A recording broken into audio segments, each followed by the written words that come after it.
स्वागत है आप सभी लोगों का मेरे चैनल साइंस टेक्नोलॉजी में। मैं अनुपम विपुल आप सभी लोगों का स्वागत करता हूं आज के शो कैमरा ट्यूसडे में। आज हम लोग बात करेंगे event video coverage tool kit के बारे में। यानी कि अगर आपको सीईएस हो या कोई कॉन्फ्रेंस हो या कुछ उस तरह का चीज़ हो जहाँ पे आपको जाना पड़ रहा है, तो उसे कवर कैसे करते हैं, क्योंकि इसका एक पूरा मतलब मुझे अभी एक्सपीरियंस मिला है, तो इसे समझते हैं। तो इवेंट जो था, ये समझ लीजिए कि ये मेरे पास पहली बार हैंड्स ऑन एक्सपीरियंस आया। ये इवेंट था 23 से 26 मार्च तक का। आईआईटी कानपुर टेक कृति 2023 जो फेस्टिवल था उसको कवर करने को मिला। लेकिन सबसे बड़ा खतरनाक बात ये था कि कैंपस जो है ना थोड़ा ज़्यादा बड़ा था। मतलब कि ये मेट्रो स्टेशन है, जो आखिरी मेट्रो स्टेशन था वो आईआईटी कानपुर का था। आप सोच रहे हो कि मेट्रो स्टेशन उतरेंगे थोड़ा सा 5 मिनट चलेंगे, भैया 1.5-2 किलोमीटर से ज़्यादा अंदर जाना पड़ता है। इट्स लाइक लिटरली टेक कृति का जो ऑफिस था और जहाँ इवेंट ग्राउंड जहाँ पे कुछ हो रहा था, दोनों के बीच का डिस्टेंस 2.5 किलोमीटर्स है। और भी सीधा रोड पे, ऐसा नहीं कर्व है गली ना ना, सीधा पागल जैसा बड़ा है ये। मतलब ये कैंपस जो है, मतलब एक दो गांव हट जाए तो भी जगह बचा रह जाए, इतना बड़ा कैंपस है। तो ये तो थोड़ा तकलीफ हो गया मेरे टांगों को। पहला दिन तो हम किसी तरह हक्के बक्के रह गए, दूसरा दिन समझ में आ गया भैया नहीं होगा। किसी तरह समझिए हमको आई थिंक दूसरा दिन के आखिरी दिन में मिल गया साइकिल, तब जाके काम निपटा। तो ये पहला एक्सपीरियंस था। तो हम बहुत सफ़र किए, क्योंकि ऑब्वियसली पहली बार आप कोई चीज़ करते हो तो 99% चीज़ गलत ही जाता है। तो बहुत सफ़रिंग हुआ, लेकिन सीखे बहुत चीज़। तो ये मैं एकदम क्लियर कर देना चाह रहा हूँ, मेरे को बहुत चीज़ सीखने को मिला। और ये जो वीडियो बना रहा हूँ ये सीधा-सीधा कि मैंने जो गलती की, जो-जो देखा, जो-जो सीखा, जो समझा, वो आपके सामने लाना चाहता हूँ, ताकि अभी आपको मौका मिल जाए या कल को आपको मौका मिल जाए जहाँ पे कि भैया आपको कोई इवेंट कवर करने को मिलता है, तो आपके यील्ड रेट ज़्यादा बेटर हो। क्या मैंने कुछ निकाल लिया उससे? हाँ, बहुत चीज़ निकाला। क्या उससे ज़्यादा निकाला जा सकता था? आराम से। लेकिन मतलब होता है ना कि सीखने के बाद ही समझ में आता है, गिरने के बाद ही समझ आता है। लेकिन ये सब मेरे को बहुत फ़ेवरेट था कि बंदे लोग, बहुत सारे बंदे लोग अपना आरसी क्रेन में वज़न कम करने के लिए चक्का-वक्का हटा दिए थे, तो हाथ से ही लॉन्च कर रहे थे। मस्त-मस्त एकदम। एक ये बंदा तो मतलब एकदम पूरा फुटबॉल फुटबॉल बोल रहा हूँ, होता है ना बॉलर्स, वैसे लाके फेंका था। फुल बहुत बढ़िया है। नीचे पूरा एल्बम दिया हुआ है, आप लोग देख सकते हैं। तो ये इवेंट था, मुझे मौका मिला। अब मैं आपको बताता हूँ टूल किट कैसे बनाते हैं इस सबको सँभालने के लिए। सर्वप्रथम काम, दुनिया जाए तेल लेने, सर्वप्रथम काम आपका ऑडियो होना चाहिए। जैसे कि मेरे केस में ऑडियो मैं इसका इस्तेमाल कर रहा हूँ, रोड वायरलेस गो 2 जो यहाँ लगा हुआ है। तो ये समझना ज़रूरी है। और ये मैं देखा हूँ, एक तो छोटे चैनल का भी मैंने देखा कि मतलब अच्छे जगह पे मतलब बाकायदा बम-बम चीज़ देखने को मिल रहा है। मैं मिडल ऑफ नोवेयर रहता हूँ, लेकिन अगर मान लिया आप बड़े शहर में, मुंबई में है, दिल्ली में है, हर कुछ दिन पे कुछ ना कुछ होता रहता है। तो आपको आराम से ऐसा चीज़ देखने को मौका मिल सकता है जो बहुत रेयर हो, और उसको अगर आप अच्छे से कवरेज कर दें, आपका छोटा चैनल बहुत बड़ा बन जाए।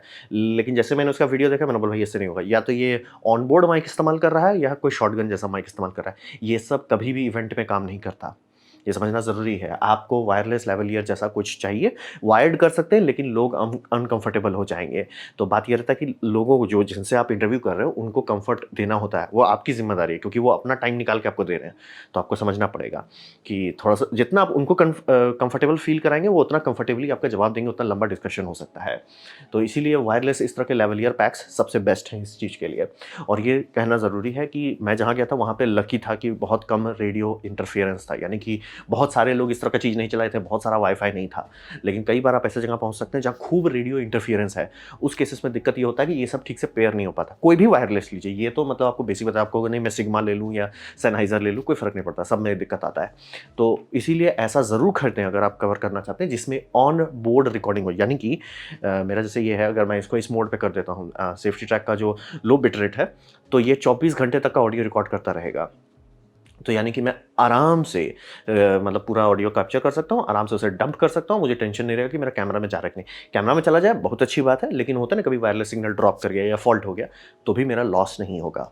तो ये ज़रूरी है। आपको DJI वायरलेस गो 2 है और रोड वायरलेस गो 2 है, ये दोनों में ये फंक्शन अवेलेबल है। और बहुत सारे जो चीप थर्ड पार्टी, जैसे ये तो मतलब थोड़ा महँगा पड़ता है, 30 से ऊपर ही पहुँच जाता है। और DJI वो भी लगभग 30 का है। लेकिन अगर आप बहुत सारे सस्ते में देखते हैं, तो प्लीज़ देखिए कि उसमें है कि नहीं ऑप्शन कि आप फ़ाइल को मतलब ऑन बोर्ड, यानी कि जो ट्रांसमीटर है, ट्रांसमीटर में फ़ाइल सेव होता है कि नहीं, क्योंकि वायरलेस सिग्नल कभी भी 100% एक्यूरेट नहीं होता। तो चाहिए जहाँ पे आपका लॉस ना हो, ठीक है? और ये समझिए कि कैमरा, जिस भी कैमरा में आप पोर्ट कर रहे हैं, अगर वो ये नहीं, डिजिटल पोर्ट नहीं कर रहा है, तो गेन जो है, यानी कोई भी कैमरा हो, डीएसएलआर हो, मिररलेस हो, गेन जो है जितना कम कर सकते हो उतना कीजिए। तो बोलेंगे गेन कम क्यों कर रहे हो? बात समझिए कि ये जो है, इसमें क्या है, एनालॉग टू डिजिटल कन्वर्टर है। आपका आवाज़ एनालॉग है, वो इसे डिजिटल में कन्वर्ट कर दिया। अब यहाँ सिग्नल आ गया है, ये क्लीनेस्ट सिग्नल है, ठीक है? डिजिटल डोमेन में है, इस सिग्नल में कोई करप्शन नहीं होने वाला, कोई डिग्रेडेशन नहीं होगा। तो ये गया आपके ट्रांसमीटर, जैसे अभी ये लगा हुआ है कैमरा के ऊपर ट्रांसमीटर। ट्रांसमीटर क्या करता है, फिर से इसे डिजिटल से एनालॉग में बदलता है डैक का इस्तेमाल करके, यानी digital to analogue converter. Signal अब खतरनाक स्टेटस में है क्योंकि वो एनालॉग है, यानी एनालॉग है, तार में सिग्नल इंटरफेरेंस हो सकता है, क्वालिटी लॉस हो सकती है, रेजिस्टेंस का असर पड़ता है, लॉस होता है। फिर उसे आप जब कैमरा में डालते हैं तो कैमरा फिर से उसे डिजिटल टू एनालॉग कन्वर्टर में चलाता है, तब जाके वो फाइल में सेव करता है। अगर मतलब जैसे बहुत सारे प्रोफेशनल कैमरा में ऑप्शन मिलता है कि डिजिटल को ही बाईपास करें ताकि एक स्टेप बच जाए। तो अगर वो स्टेप जो है आप नहीं बचा सकते, जैसे कि 90% कैमरा में आपको ऑप्शन नहीं मिलेगा, आपको एनालॉग ही डालना पड़ेगा, कोई टेंशन नहीं है। आप उसका गेन इतना कम कर दीजिए कि उस स्टेज का जो नॉइज़ है, नॉइज़ फ्लोर है, वो एकदम छिप जाए। इसीलिए हॉट जो है आप ट्रांसमीटर इसको रखिए, मतलब जो रिसीवर है, रिसीवर चिल्लाए, लेकिन आपका कैमरा का जो रिसीवर वो बूस्ट ना करे, उसको एकदम कम रखिए, तभी आवाज़ क्लियर आएगा।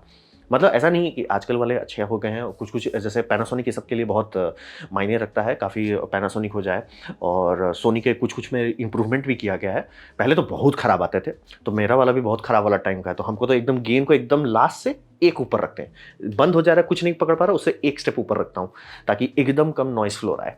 और क्योंकि समझिए एनालॉग डिजिटल कन्वर्टर आप जितनी बार करते जाएँगे, क्वालिटी उतनी डिग्रेडेड होती जाएगी। तो कम से कम डिग्रेडेशन के लिए वही होता है कि जो कैमरा का रिसीवर है, उसको एकदम लो गेन पे रखिए। फिर माइक आप पकड़ा दीजिए अगर लोग के हाथ में कंफर्टेबल नहीं होता है, जैसे कि कोई है जो आपको देख के लग रहा है कि खुला हाथ पे, मतलब समझ रहे हैं, कंफर्टेबल नहीं है हो रहा है, तो उनके हाथ में आप माइक पकड़ा सकते हैं। ये काफ़ी फायदेमंद साबित होगा क्योंकि हर कोई कंफर्टेबल नहीं है। जैसे मैं हूँ, मेरा यही काम है दिन भर कैमरा के सामने रहना, तो मैं कंफर्टेबल हूँ, लेकिन काफ़ी लोग थोड़ा सा अकबका जाते हैं कि अरे यार हाथ का क्या करें, तो उनके हाथ में आप ये पकड़ा दीजिए, भैया पकड़ के बोलो। या बहुत बार आप लोग को देखते हैं ना स्टिक वाला, वो स्टिक उसी लिए दिया जाता है ताकि थोड़ा कंफर्टेबल हो जाए। लेकिन आपको कोई प्रोफेशनल मिलते हैं कि हाँ भाई मैं संभाल लूँगा, मैं कैमरा के सामने रहूँगा, उनके कॉलर पे आप लगा दो, कोई टेंशन नहीं है। तो ये आपको समझना होता है, ये सब कैमरा के सामने आप किसी को ला रहे हैं ना, हर कोई कैमरा के सामने उतना कंफर्टेबल नहीं होता है। मतलब चाहे वो अमीर ही क्यों ना हो, चाहे वो मतलब प्रोफेशनल ही क्यों ना हो, चाहे वो दबा के पैसे छाप रहे हो, करोड़ों के मालिक हो, मैं देख चुके आया हूँ ना। तो लिटरली कुछ-कुछ लोग हैं कैमरा के सामने, वो हमारा टेरिटरी है, मैं संभाल लूँगा। कुछ लोग का चिपकने लगता है। तो इसीलिए कई बार माइक किसी को पकड़ा देना थोड़ा-सा उनको कॉन्फिडेंस दे देता है। तो ये सब आपको ट्राई करना पड़ेगा। और हाँ, हमेशा टेस्ट पहले कर लें। यानी कि जब भी आप कैमरा का सेटअप कर रहे हैं, टेस्ट कर लें कि भैया इसमें आवाज़ आ रहा है कि नहीं, रिकॉर्डिंग हो रही है कि नहीं, लेवल सेट है कि नहीं, ये सारा चीज़ कर लें। मतलब मुझे प्रॉब्लम है कि बहुत सारे डीएसएलआर खासतौर पे ये सब करना बहुत मुश्किल है। थैंकफुली मिररलेस में थोड़ा आसान हो गया। मिररलेस में एटलीस्ट वीडियो जब रिकॉर्ड कर रहे हैं तब लेवल्स दिखाता है। मेरे वाले में तो लेवल्स के लिए अलग मेन्यू में घुस के देखना पड़ता है, और उसके बाद जैसे ही रिकॉर्डिंग शुरू करें, वो लेवल दिखना बंद हो जाता है। तो मैं होप करता रहता हूँ कि चल रहा है। लेकिन आपको थोड़ा-सा टाइम लेके कीजिए, क्योंकि आप जितना टाइम मतलब प्रिपरेशन में लगाएंगे, उतना कम हेडेक आपको बाद में मिलेगा। तो ऑडियो सबसे पहला है, इसीलिए समझिए शॉटगन वुडगन पे भरोसा मत कीजिए। लेवलियर आप अगर खुद से कवरेज कर रहे हैं ठीक है, लेकिन किसी को देना चाहते हैं तो प्लीज़ वायरलेस की कोशिश करें। सस्ते में भी मिलते हैं और ये सब उतना महंगा नहीं है। और बोल रहा हूँ कि अगर आप बड़े शहर में रहते हैं, आपको हर कुछ दिन पर मौका मिलेगा, तो फ़ायदा उठाया जा सकता है। ऑडियो अच्छा होना चाहिए, क्लियर होना चाहिए, बाकी चीज़ बाद में जाए, लेकिन ऑडियो क्लियर होना चाहिए। वीडियो आपका हिल डोल रहा है तो भी लोग देख लेंगे, लेकिन अगर ऑडियो खराब है, वो प्यार से वीडियो खोलेंगे, बहुत इंटरेस्टिंग टॉपिक पे कुछ वीडियो है तो भले देखते रहेंगे, लेकिन ऐसे जनरली वो बंद ही कर देंगे। अब आते हैं वीडियो। तो वीडियो में ये समझना बहुत ज़रूरी है कि बहुत कम ही केसेस में आपको कंट्रोल मिलेगा कि लाइट कैसा है। जैसे कि मैं ये टेक-क्रिएटी वाला कर रहा था, तो जो टेंट था, इंसानी आँख के लिए बहुत बढ़िया था, लेकिन जो कैमरा था तो सब सब चीज़ डार्क आ रहा था। भैया मैं क्या करूँ? अब रहा बात कि लोग कहेंगे आईएसओ बढ़ा दो, आईएसओ बढ़ाते तो पूरा नॉइज़ ही आ जाता, तो करते क्या? तो सब उस तरह का सिचुएशन में जब मैं फँस गया कि भैया ना तो मैं एपर्चर ज़्यादा खोल सकता हूँ क्योंकि f2.8 खोल ही दिया था, और कई बार आप चाहोगे भी नहीं एपर्चर ज़्यादा खोलना, क्योंकि तब समझिए और फोकस का breathe in and breathe out बहुत नोटिसेबल हो जाता है। और है मतलब कैमरा ठीक-ठाक है, लेकिन लेटेस्ट एंड ग्रेटेस्ट नहीं है। सोनी का आई ऑटो फोकस नहीं है, कैनन का ही लेटेस्ट नहीं है, तो थोड़ा-सा ऑटो फोकस अच्छा है, लेकिन एक होता है ना कि आँख मूंद करके भरोसा कर ले, वैसा नहीं है। तो कई बार लोगों को रहता है कि भैया एपर्चर कम करना पड़ेगा, नहीं तो फोकस ही नहीं कर पाएगा। तो वो सब केस में क्या करें?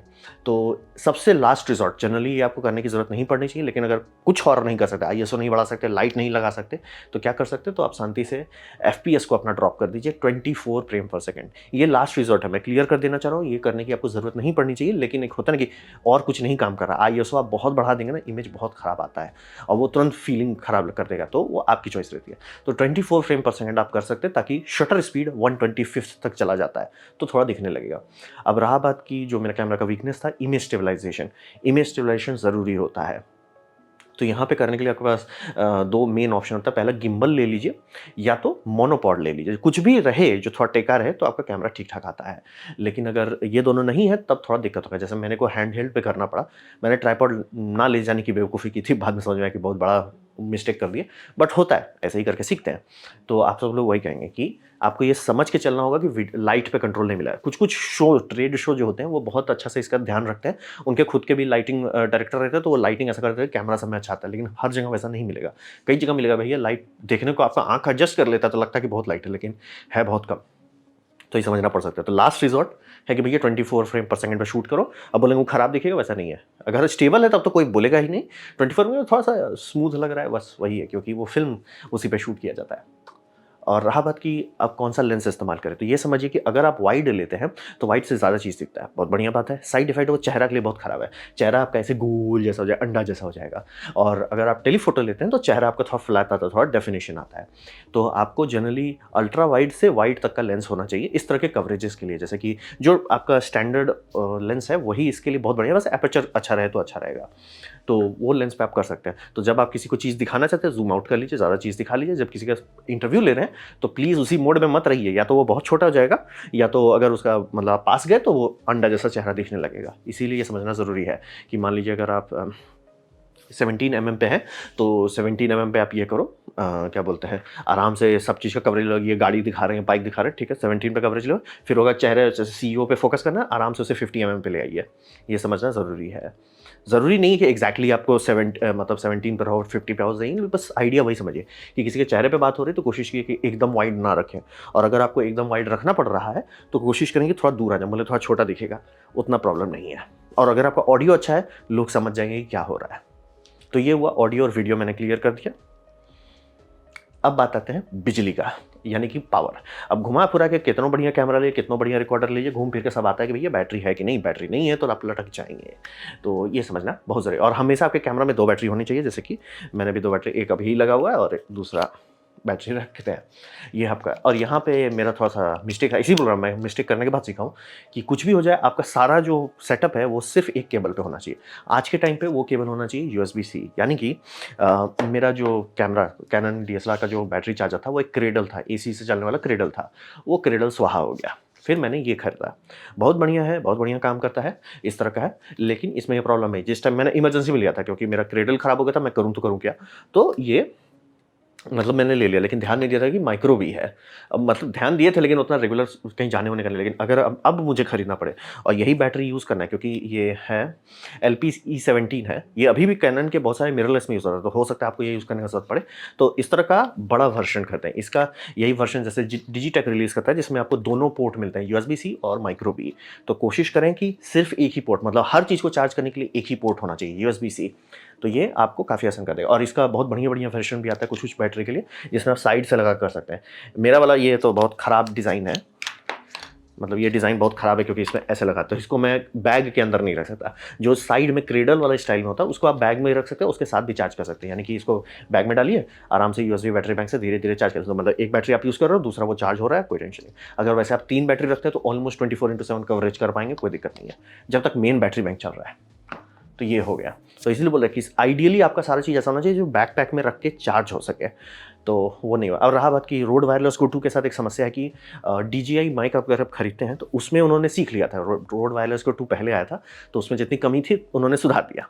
तो बात है कि अब ये खरीद लिए, जैसे मेरे पास ही है, तो मैं क्या करूँ, मैं तो लटक गया। नहीं, इस तरह के केस खरीद सकते हैं, 4-5 हज़ार के आसपास का आता है। इस केस में आप लगाइए, वो चार्ज खुद ब खुद करेगा, और केस में खुद की बैटरी होती है। तो अगर जैसे मान लीजिए मैं एक ठो अपने कॉलर में लगाया हुआ हूँ, घूम रहा हूँ, कोई दिक्कत नहीं, मैं अकेले ही सोलो रिकॉर्डिंग कर रहा हूँ, दूसरा को मैं उसमें लगा दूँगा, ताकि कुछ भी हो जाए मेरे पास एक ठो रहे जो चलता रहेगा। या जब भी मुझे निकाल के बंद करना है, आराम से दोनों को रख दिया, चलता रहेगा, कोई टेंशन नहीं है।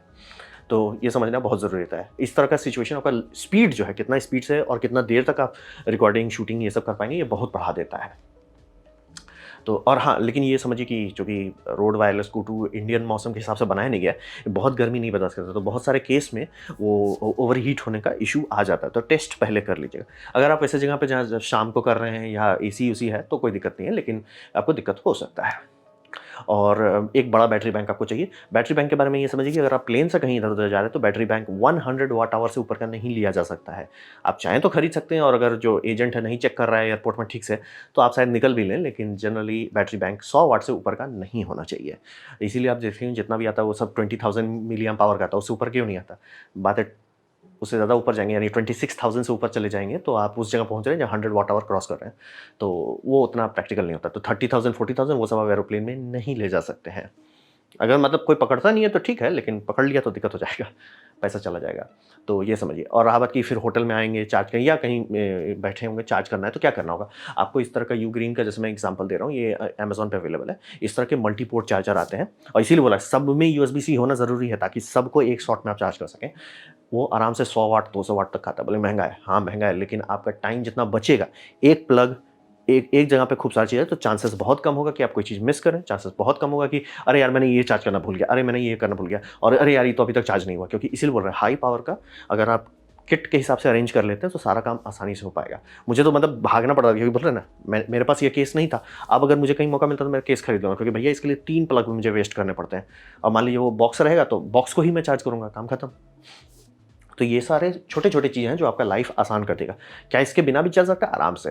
लेकिन एक होता है ना कि अपना बैंड खुद ना बजाएँ। तो पावर के बारे में यही ध्यान दीजिए। मल्टीपल पोर्ट हाई वॉटेज वाला चार्जर होना चाहिए। यूएसबी-सी से जितना चीज़ हो सके, कैमरा का बैटरी, खासतौर पे डीएसएलआर अगर आप अभी भी यूज़ कर रहे हैं और रोड वायरलेस गो टू है तो उसका केस खरीद लें। और अगर बैटरी बैंक खरीद रहे हैं तो ध्यान रखें कि बैटरी बैंक 100 वॉट से नीचे का होना चाहिए। अगर आप प्लेन में ट्रैवल करते हैं, प्लेन में नहीं ट्रैवल करते, ट्रेन में करते हैं तो आप उससे बड़ा भी ले सकते हैं। और इस तरह का क्रेडल वाला अगर आपको मिल जाता है तो बल्ले-बल्ले। यूएसबी-सी है, बैग के अंदर रख के ही चार्ज कर सकते हैं। 2-3 बैटरी में आप सारा चीज़ कवरेज कर पाएँगे। ये हुआ पावर वाला साइड का इश्यू को आप सॉल्व करते हो। फिर आप बताएं डेटा का क्या करें? तो डेटा के बारे में समझना बहुत ज़रूरी है कि लैपटॉप इस मामले में बहुत अच्छा रहेगा। सबके पास नहीं होता, मेरे पास ही नहीं है और मैं खरीदूँगा भी नहीं। तो यहाँ पे क्या किया जाए? तो आप ये समझिए सबसे बड़ा समस्या है ना कि इस बात से मेरा पर्सनली ब्लड बॉयल होता है कि चाहे वो कैनन हो, चाहे वो सोनी हो, चाहे नाइकॉन हो, ये तीनों दादाजी कंपनी है। तीनों लगभग मतलब 20 साल से कैमरा बना रहे हैं, डिजिटल कैमरा, और तीनों को आज तक नहीं समझ में आया कि मोबाइल फ़ोन में फ़ाइल दे देने से मेरा कुछ नहीं बिगड़ेगा। यानी कि जैसे मेरा ये कैमरा है, वाई-फाई है, सब चीज़ है, लेकिन क्या ये फ़ाइल ट्रांसफ़र? नहीं। आप रॉ में शूट कीजिए, रॉ ओनली शूट कीजिए, फ़ाइल जाते-जाते मैजिकली जेपीईजी बन जाता है। वो ट्रांसफ़र ही नहीं करने देते हैं। इसलिए क्यों नहीं ट्रांसफ़र करने देते हो? बोले नहीं चलेगा मोबाइल में। अरे वो मेरा समस्या है ना सर, वो मेरा प्रॉब्लम मुझे सॉल्व करना है। लाइटरूम, फ़ोटोशॉप का लाइटरूम अवेलेबल है आपका इसमें और वो सारे रॉ फ़ाइल्स को डायरेक्ट रीड कर सकता है, वो एडिट कर सकता है, आप पब्लिश कर सकता है, सब चीज़ हो जाएगा। लेकिन कैमरा कंपनी ना, क्या होगा अगर हम कस्टमर की मार लें? मज़ा आएगा। सोनी में करने के लिए आपको लिटरली एफटीपी प्रोटोकॉल सीखना पड़ेगा, उसका इधर-उधर करके करना पड़ेगा। ऐप्स में जाने ही नहीं देते और ये सारे में है। सिर्फ़ पैनासोनिक इकलौती कंपनी जिसको बुद्धि है कि अरे भैया कस्टमर खींच रहा है ना, कस्टमर को सलटने दो, फ़ाइल उसको ट्रांसफ़र करना है, करने दो। उसका मोबाइल अगर भर जाता है जल्दी-जल्दी तो वो उसका टेंशन है ना, मेरा नहीं है। मैं ऑप्शन दे रहा हूँ, मैं ऑप्शन ब्लॉक नहीं कर रहा हूँ। और रहा बात आजकल के फ़ोन में आप आराम से 512 जीबी या 1 टेराबाइट तक जा सकते हैं अगर आप अमीर हैं तो। 512 तो लोग ले रहे हैं और जैसे जिन मेरे केस में माइक्रो एसडी कार्ड है, मैं बहुत बड़ा माइक्रो एसडी कार्ड लगा सकता हूँ। ट्रांसफ़र ही नहीं करने देते कि भैया हम नहीं करने देंगे ना सर, हम आपकी बैंड नहीं बजाएँगे तो मज़ा कैसे आएगा? तो आप 90% आप लोगों के पास ये समस्या आएगा भैया ट्रांसफ़र करें तो करें कैसे? और दूसरा एक साइड इफ़ेक्ट है, अगर मान लीजिए आपको कोई तरीका मिल जाता है, जैसे सोनी में है एफटीपी से आप कर भी लेते हो, भैया बैटरी बहुत खाएगा और धीमा भी बहुत होगा, तो क्या करें? उस तरह के केसेस में इस तरह के यूएसबी ये मतलब यूएसबी कार्ड रीडर आप ले सकते हो जो यूएसबी 3.0 का है। मेरे पास जैसे ये ट्रांसेंडेंट का एक ठो लिया हुआ है जो कंप्यूटर के लिए यूज़ करता हूँ और इसमें आप ये समझिए माइक्रो बी पोर्ट है। अब इसका बोलेंगे तो भाई ये हम लगाएँगे कैसे? मोबाइल में लगा सकते हैं। आप यूएसबी 3 वाला ये यूएसबी-सी केबल खरीद सकते हैं। तो अगर मान लीजिए आपके पास ऑलरेडी इस तरह कुछ है जिसमें ये माइक्रो बी लगता है, आप आराम से इसे मोबाइल में कनेक्ट कर सकते हैं। फ़ायदा कार्ड निकालिए, फुल स्पीड से ये मोबाइल में डंप कर लेता है फ़ाइल। अगर आपके मतलब मोबाइल में जगह है, सारा का सारा फ़ाइल आप डंप कर सकते हैं, एक शॉट में। आराम से डंप हो जाएगा, फिर उसे आप गूगल ड्राइव में अपलोड कर लें अगर इंटरनेट अच्छा है तो। या कुछ भी जो भी आपको करना है, आप प्रोसेस करें, एडिट करें या एटलीस्ट फ़िल्टर कर लें कि भैया ये सारे फ़ोटोज़ को 5 स्टार दे दो, इसको बाद में प्रोसेस करेंगे, समझ रहे? आपका काम बहुत आसान हो जाएगा। और टैबलेट है तब तो टैबलेट में तो आप सारा ही काम कर सकते हैं। मोबाइल में एटलीस्ट मैं ये कह सकता हूँ कि आप रेटिंग दे के ज़रूर कर सकते हैं कि सारा मतलब शॉर्ट लिस्ट कर दीजिए। 1 स्टार यानी इसको डिलीट करना है, 5 स्टार इसको रखना है, 3 स्टार इसको कंप्यूटर में पॉलिश करेंगे। तो बहुत सारा चीज़ आसान हो रहा है और ये तरीके से करना है यानी कि कार्ड रीडर के थ्रू जाने में आपका बैटरी बचता है कैमरा का, जो कि अगर आप मान लीजिए फील्ड में ही करना चाह रहे हैं तो दिक्कत मतलब बैटरी काफ़ी इंपॉर्टेंट है। और ये इकलौता तरीका है कि आपका अगर मान लीजिए कैमरा में सिर्फ सिंगल कार्ड है, आप रिस्क नहीं लेना चाह रहे हैं कि भैया फाइल गायब ना हो जाए, तो वो सबसे अच्छा तरीका होता है। तो ये सारे स्टेप्स जो हैं आपका कोई भी कवरेज को बहुत आसानी से सॉल्व कर देंगे। आपको कोई बड़ा दिक्कत नहीं होना चाहिए ये सारे स्टेप्स अगर आप फॉलो करते हैं। इसमें से बहुत सारी चीज़ मुझे दर्द के साथ सीखना पड़ा। उम्मीद करता हूँ आपको बिना दर्द के सीखने को मिल जाए। तो इसी के साथ हम इस वीडियो का अंत करते हैं। उम्मीद करता हूँ आपको ये वीडियो देखने में मज़ा आया हो, कुछ सीखने को मिला हो, कुछ समझ में हो। अगर ऐसा है लाइक कर दें, दोस्तों शेयर कर दें, उससे मेरा काफ़ी भला होगा। नहीं अच्छा लगा, नहीं पसंद आया, कोई बात नहीं, आप डिसलाइक दबाइए। मैं कहूँगा डिसलाइक 2 बार दबाएँ, उससे मुझे पता चलेगा कितना नापसंद हुआ है। मैं आपसे कहूँगा कमेंट लिखें, मैं हर कमेंट को पढ़ने की कोशिश करता हूँ। आपसे कहूँगा सब्सक्राइब कीजिए, बेल दबाइए अगर आप फ्री हैं तो। आपने मेरा वीडियो दबाया आपने मेरा वीडियो देखा, ये जान के मुझे बहुत खुशी हुई। धन्यवाद।